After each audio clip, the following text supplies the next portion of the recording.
Ini contoh komunikasi satu arah bukan berdasarkan keinginan atau kebutuhan Anda. Nah, seperti mandi. Nah, kita mengingat, ayo mandi sambil memegang kartu bergambar anak sedang mandi. Ya, kalau untuk gambar-gambar ini memang paling enak itu foto anak sendiri. Foto anak sendiri sedang mandi. Foto anak sedang makan. Jadi Anda koleksi semua aktivitas anak-anak kita di dalam rumah. Terus habis itu, setelah kita memegang kartu gambar itu atau kartu foto itu, ayo mandi. Dengan menunjuk kartu sambil mengatakan mandi. Terus berarti kita memberitahu dia dengan suara dan dengan gambar. Nah, terus anak masuk ke kamar mandi. Sebagai lanjutannya, sebelum anak masuk ke dalam kamar mandi atau sesudah mandi, orang tua bertanya pada Anda, kalau ini sebelumnya, mandi perlu apa? Oke, ditawarkan handuk atau sepatu. Oh, 2 kartu, boleh kartunya, boleh bendanya. Tergantung anak kita, bisa yang bendanya atau bisa yang kartunya. Kalau masih bisa bendanya, Anda harus latih untuk bisa kartunya. Anda tahu kenapa kita harus melatih dengan kartu. Anak diinstruksikan untuk menunjuk atau mengambil kartu bergambar handuk untuk diberikan ke orang tua, setelah itu handuk diberikan ke anak langsung. Jangan lupa pada waktu handuk diberikan, jangan lupa orang tua mengatakan handuk saat anak memberikan kartu handuk. Jadi kartu itu dia memang diperlukan untuk anak-anak yang belum verbal. Tetapi suara manusia tidak boleh tidak ada. Harus ada pada waktu penyerahan kartu. Kalau anak tidak bisa ngomong, ya kita yang ngomong. Jangan lupa itu. Terus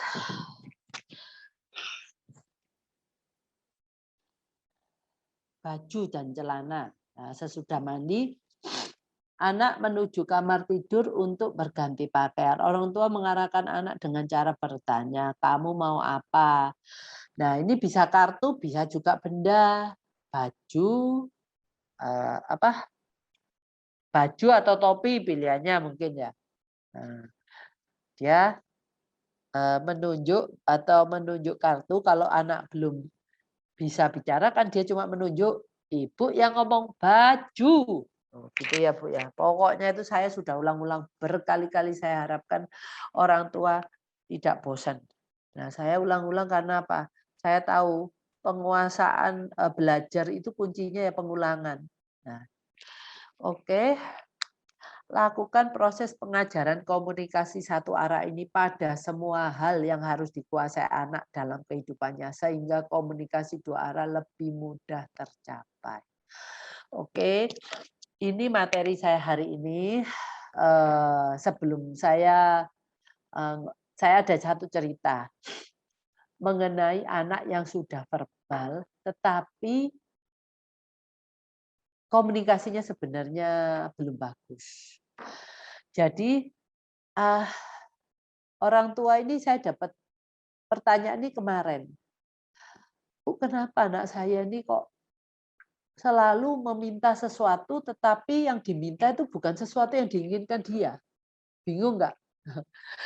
Nah, saya pikir-mikir loh, kok bisa? Iya, dia ngomong minta berenang, tetapi diajak berenang nggak mau.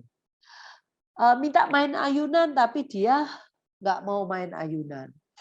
Setelah saya lihat, saya telisik, sebenarnya anak ini konteksnya bukan minta, tetapi dia mengingat kejadian itu, dan dia untuk mengingat kejadian dia suka berenang itu bukan dengan karena dia masih belum bisa bercerita.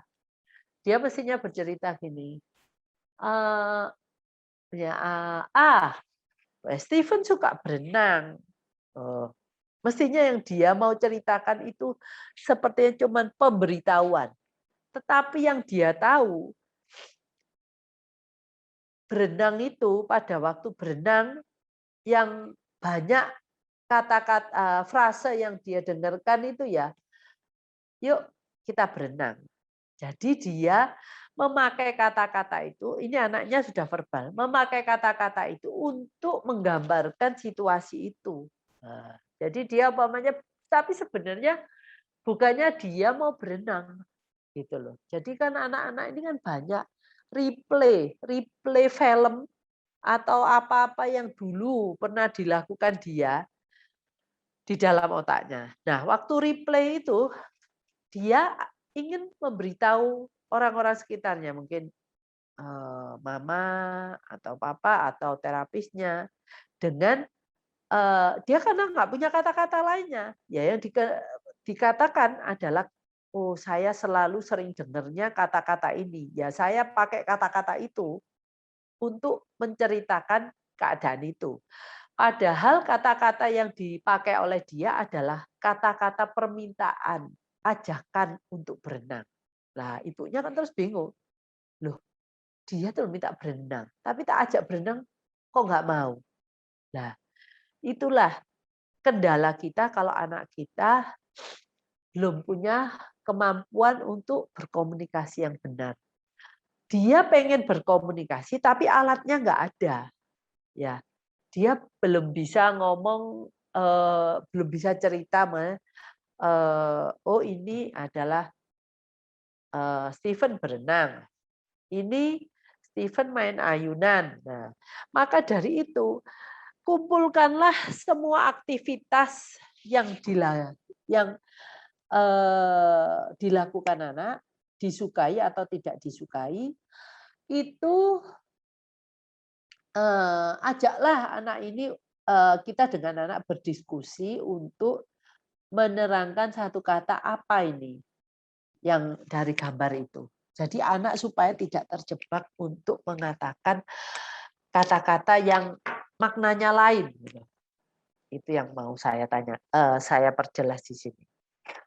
Jadi kemampuan berbahasa itu harus kita imbangi terus-menerus ya. Nggak bisa kita cuma lakukan sekali. Oke, saya akan ke chat. Mungkin ada chat yang ada pertanyaan apa, Bu Alfa ya dari Samarinda Kaltim. Terus Bu Maimunah, Nukman usia 10 tahun autis.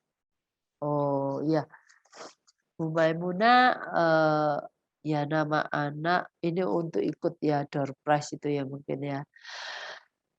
Ini dari Bu Abisar, keluarga Bintang ya. Betul Bu, dengan activity book yang saya buat sendiri banyak materi, benar-benar anak saya jadi bisa paham hal-hal hidup. Awalnya dipahamkan dari visual gambar kartun, lalu gambar real dijadikan dilanjut benda nyata. Oke. Kalau ini ibu ini mengambil dari gambar kartun karena anaknya suka kartun. Tapi kan ibu ini pengen supaya ada koneksi antara gambar kartun dan gambar dan benda sebenarnya. Makanya dia membantu anaknya untuk mengenali benda-benda apa dari kartun, gambar-gambar kartun yang dia sukai, menjadikan dia mengenal, oh benda nyatanya ini. Belum tentu anak-anak kadang-kadang itu tahu gambar kartunya, tapi gambar realnya enggak tahu, benda realnya enggak tahu itu. Ya. Oke, selamat siang. Madura, Bu Rizkia. Oke. Oh, ini dari Dokter Ali. Jangan lupa undang sahabat untuk ikut seminar ini. Wah, terima kasih Dokter Ali. Untuk Bu Eti, Maaf Bu Mingve telat. Ibu, Bu Eti ini mamanya Aufa Sragen. Iya terima kasih Bu Eti, nggak apa-apa. Dari Ibu Maksi ya. Bu mau nanya apa betul kalau anak-anak berkebutuhan khusus begini tidak bisa diajarkan cara baca dengan sistem fonik? Belum tentu Bu. Ada anak yang bisa, ada anak yang enggak bisa. Kalau enggak bisa, ya Ibu memang harus mulai dari sesuatu yang bermakna dulu. Yang dia disukai, yang disukai anak. Gitu Bu. Memang benar ada yang enggak bisa. Kita ajarkan pakai cara kita belajar dulu. Wah, enggak nyantol-nyantol. Karena apa? Tidak ada artinya, enggak meaningful gitu loh Bu. Ya, sebentar. Saya ambil minum sebentar ya Bu ya. Oke Bu Alfa, kalau Cia dulu belajar tentang SPOK dari gambar sekuen Bu. Oke, tapi karena Cia sudah verbal, jadi sekarang secara langsung untuk menambahkan suku katanya lewat buku cerita kesukaannya seperti Cinderella, cerita tentang sekolah minggu di film Superbook sambil nonton. Saya tanya apakah Cia benar-benar memahami yang ditonton. Ya, kalau enak itu dengan gambar yang disukai, ya. Terus dari sana kalau video itu kan sebenarnya bisa dibuat berhenti. Nah, dari video yang berhenti itu kita mungkin kita hentikan di layar, tapi jangan pada waktu anak menonton. Dia kan marah kalau dihentikan. Nah, pada waktu anak sudah selesai nonton, ibu terus pasang gambar itu di layar. Nah, dia kan tertarik. Kalau tertarik, kita akan mendiskusikannya dengan dia. Bu Alfa ini salah satu ibu yang